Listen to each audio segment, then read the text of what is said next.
जब असुरों का राज ज़्यादा बढ़ रहा था धरती पर, असुरों के राजा हिरण्यकश्यप की पत्नी दयादु ने एक पुत्र को जन्म दिया, जिन्हें हम जानते हैं भक्त प्रहलाद।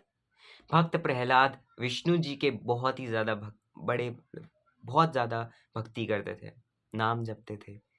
एक दिन जब हिरण्यकश्यप की राजसभा में उन्होंने अपने पुत्र को देखा, वो अपने गोदी में बैठा लिए और पूछा कि बताओ गुरुजी ने तुम्हें क्या सिखाया? हमें भी थोड़ी शिक्षा दो। वो बोलते हैं कि भगवान सृष्टि के हर कण में बसते हैं।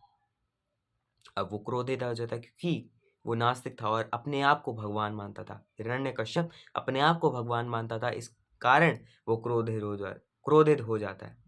जिसके कारण वो अपने जिसके कारण वो जो भक्त प्रहलाद को जो गुरु मिले होते हैं, वो उन्हें बुलाते हैं। गुरु कहते हैं कि मैंने इसे नहीं सिखाया, वो बहुत ही ज़्यादा पूजा भक्ति करता था, जिसके कारण उसे पता चला है। अब जो हिरण्यकश्यप होते हैं, वो लाख बार समझाते हैं, कन्विंस करने की कोशिश करते हैं, वो नहीं मानते, भक्त प्रहलाद नहीं मानते। अब वो क्रोधित हो जाते हैं, हिरण्यकश्यप क्रोधित हो जाता है और वो अपने सैनिकों को कहता है कि अब इसका जीवन समाप्त करना चाहिए, क्योंकि इसका जीवन का अधिकार नहीं है इस धरती पर, क्योंकि मैं भगवान हूँ, मुझे मान नहीं रहा है। अब क्या करते सैनिक बहुत ज़्यादा प्रहार करते हैं उस पर, कुछ नहीं होता भक्त प्रहलाद को, क्योंकि वो विष्णु जी की कृपा होती है। ऊंचे शिखर से प्रहलाद जी को ढकेला जाता है, कुछ नहीं होता। नदी में फेंका जाता है, कुछ नहीं होता। जहरीले सांपों से डसवाया जाता है, कुछ नहीं होता है। पागल हाथी के सामने छोड़ा जाता है, वो हाथी अपनी सूंड से उन्हें ऊपर बैठा लेता है, कुछ नहीं होता उन्हें।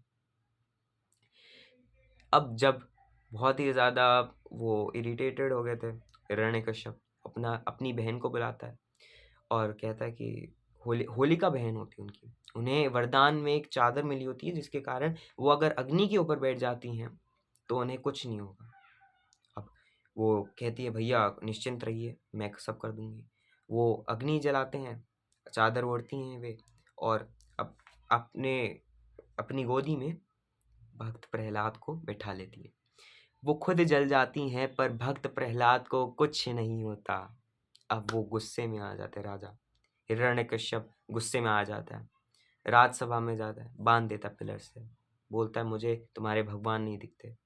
हिरण्यकश्यप कहते हैं मुझे दिखते हैं, मुझे हर कण में दिखते हैं, मुझे हर क्षण दिखते हैं, वो इस पिलर में भी हैं।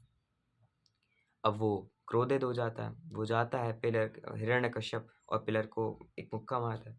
पिलर से एक रोर की साउंड आती है, यानी एक दहाड़ की आवाज़ आती है। वहीं से नरसिम्हा जो कि विष्णु जी के अवतार हैं, वो प्रकट होते हैं और वहीं चुटकियों में हर हिरण्यकश्यप को चीर देते हैं, उनका हृदय चीर देते हैं।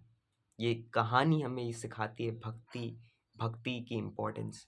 भक्ति की इम्पोर्टेंस, अगर भगवान से आप कनेक्टेड हैं, स्पिरिचुअल है, तो हर चीज़ आप पा सकते हैं, आगे बढ़ेंगे और हमेशा आगे बढ़ेंगे और उनका साथ हमेशा आपके साथ रहेंगे, क्योंकि वो हमारे पिता परमेश्वर हैं। हमें उनके बारे में जानना आवश्यक है, क्योंकि अगर आप उनके बारे में जानेंगे, जितना जितना जानते जाएंगे, उतना उतना वे आपसे प्रसन्न होंगे और उतना उतना आपको वो आगे वो हमारे साथ हमेशा है, वो साथ हमेशा है हमारे साथ, पर क्योंकि हम गलत गलत कर्म करते हैं, जिसके कारण वो बहुत ही ज़्यादा रुष्ट हो जाता है हमसे। हमें मनाना होगा, हमें उनसे, और अपने कर्मों को सुधारना होगा, क्योंकि इसी के द्वारा हम उनको मना पाएंगे। और इसी के साथ मैं इस वीडियो का भी एंड करना चाहूँगा। अगर ये वीडियो आपको बहुत ही ज़्यादा पसंद आया तो प्लीज़ लाइक शेयर कीजिएगा अपने दोस्तों के साथ, और अपना रिमार्क इस कमेंट सेक्शन में डालिएगा। तब तक के लिए bye bye, see you in the next video.